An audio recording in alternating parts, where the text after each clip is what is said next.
la parole en story, chose que je déteste faire. J'ai vu les stories de Cassandra, voilà, je vais dire les prénoms, au moins c'est plus rapide. Et clairement, ces stories, elles sont faites juste pour but de me descendre et de me rabaisser, ce que je comprends pas.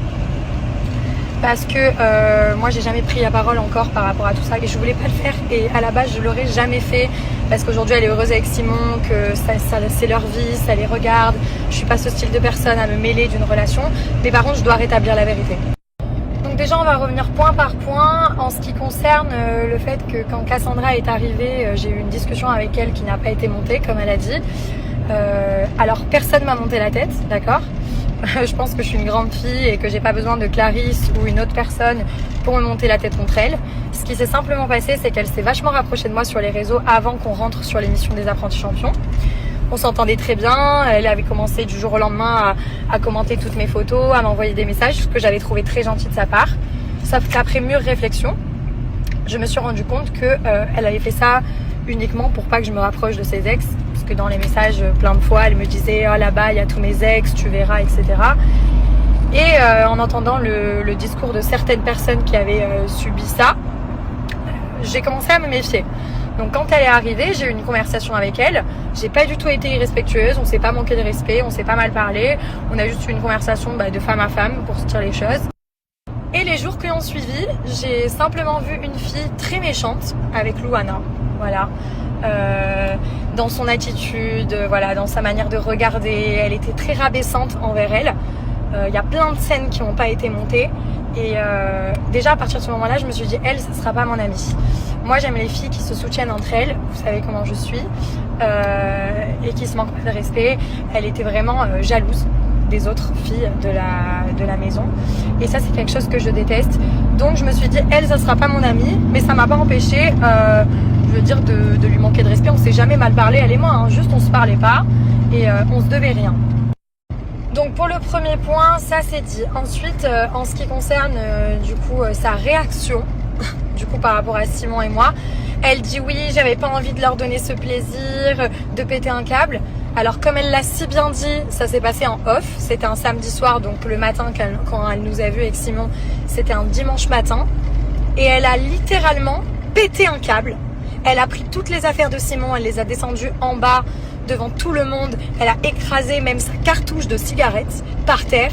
Elle a essayé de le frapper, elle a fait le tour de l'hôtel pour essayer de le frapper. Lui, il sortait de la douche, il était en serviette. C'est les nounous qui ont dû s'interposer.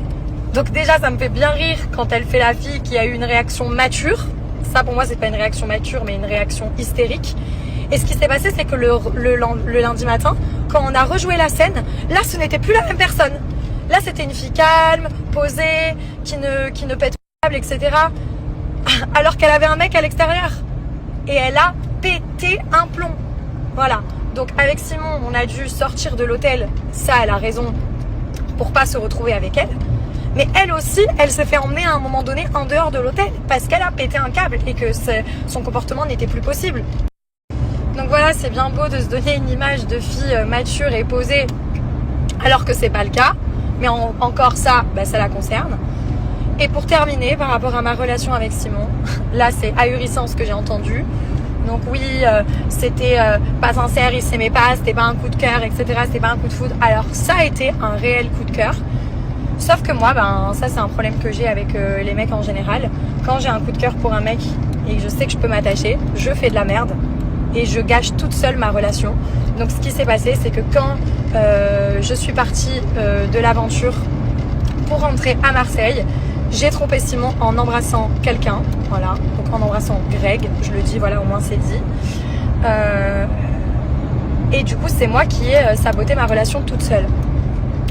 Donc oui, c'était un réel coup de cœur. Et Simon, à l'heure d'aujourd'hui, si je ne l'avais pas trompé, il serait encore avec moi.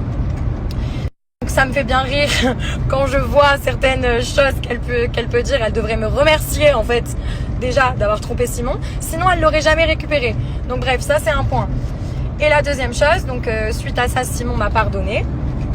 Et je devais le revoir sur Paris.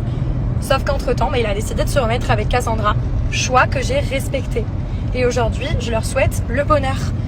Mais juste, ça ne sert à rien dans ces cas-là de tous les jours faire des stories pour essayer de me descendre ou de me faire passer pour la mauvaise personne en fait. Parce que dans ces cas-là, je prends la parole aussi et je rétablis la vérité.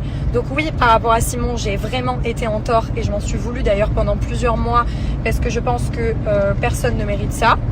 Donc sur ça, j'assume mes erreurs. Hein. Je vais pas vous mentir, je vais pas m'inventer une vie.